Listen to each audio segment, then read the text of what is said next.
और वहीं असम के नीलाचल पर्वत स्थित मां कामाख्या धाम में आस्था का महापर्व अंबुबाची महायोग 22 से 26 जून तक आयोजित होगा। पर्यटन मंत्री अजंता नियोग ने यह बताया है कि इस वर्ष 8 लाख से अधिक श्रद्धालुओं के आने की संभावना है। प्रशासन ने श्रद्धालुओं के लिए ठहरने, पेयजल, स्वच्छता, सुरक्षा और चिकित्सा जैसी व्यापक व्यवस्थाएं की हैं। कामाख्या रेलवे स्टेशन, पांडुघाट और नाहरबाड़ी में शिविर बनाए जा रहे हैं, जिन्हें 21 जून तक पूरा कर लिया जाएगा।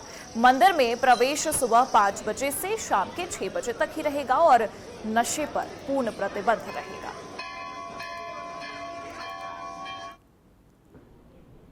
এই অনুষ্ঠানটো পাতি আহিছে ৰাজ্যখনত আৰু কামাখ্যা ধাম এক ধৰ্মীয় আৰু আধ্যাত্মিক পৰ্যটন কেন্দ্ৰলৈ পৰিগণিত হৈছে আৰু এই অনুষ্ঠানটোলে ভাৰতবৰ্ষৰ বিভিন্ন ঠাইৰ পৰা ভাৰতবৰ্ষৰ বাহিৰৰ পৰাও বিভিন্ন ভক্তৰ আগমন ঘটে আৰু মই আপোনাক ক'বলৈ পাই ভাল পাইছোঁ যে যোৱা 2 বছৰ